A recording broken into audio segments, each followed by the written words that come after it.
सभापति महोदय, ये शब्द मेरे नहीं हैं बल्कि राष्ट्रपिता के हैं। जो लोग आज सरकार में बैठे हुए हैं, क्या वे अपने दिल में सोचेंगे कि यह देशद्रोह शब्द बालकों को अंग्रेजी पढ़ाने के लिए राष्ट्रपिता का कहा हुआ है। आज 54 वर्ष देश को स्वतंत्र हुए हो गए, लेकिन राष्ट्रपिता की इस बात पर आज तक ध्यान नहीं दिया गया है। अंग्रेजी भाषा को पढ़ाना क्यों बंद नहीं किया गया और उसको दैनिक कार्यों में क्यों प्रयोग में लाया जाता है? मैं इस बात को कई बार इस सदन में कह चुका हूं और मैंने इस विधान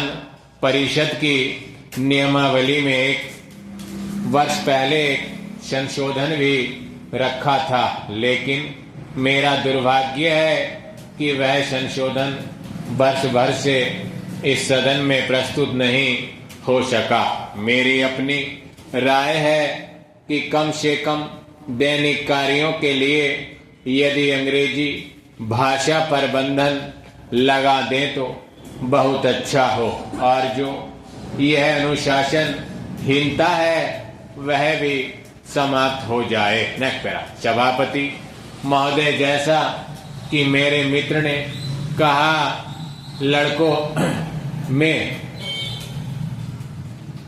लड़कों के माता पिता अंग्रेजी का प्रयोग करते हैं और उनके शिक्षक भी उसका प्रयोग करते हैं, फिर बालकों पर उसका प्रभाव क्यों नहीं पड़ेगा? मैं उनसे सहमत हूँ कि बालकों में नकल करने की आदत होती है, जैसा वे अपने बड़ों को करते देखते हैं वैसा ही वे करते हैं।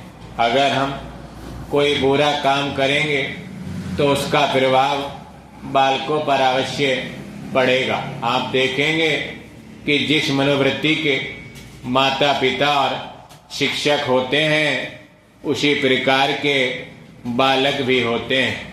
हम दूसरों को तो परामर्श दे देते हैं, लेकिन स्वयं उस पर अनुपालन नहीं करते।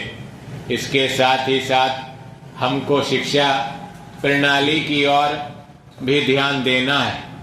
इसके साथ ही साथ शिक्षा के जिन तरीकों का आजकल अपनाया जा रहा है वे वास्तव में लाभकारी नहीं है। सरकार की ओर से इस प्रकार का आदेश होना चाहिए कि 14 वर्ष तक बालकों को अपनी मातृभाषा में ही शिक्षा दी जाएगी और दैनिक कार्यों में भी बालकों को अपनी मातृभाषा में ही शिक्षा दी जाए। अंग्रेजी का प्रयोग इसमें नहीं होगा। इस प्रस्ताव में अनेक महत्वपूर्ण बातों की और ध्यान दिलाया गया है। मैं समझता हूँ जब माननीय मंत्री जी इसका उत्तर देंगे तो कह देंगे कि हम बहुत सी बातों पर कार्यान्वयन कर रहे हैं, लेकिन मैं समझता हूँ कि उन पर कोई कार्यान्वयन नहीं हो रहा है।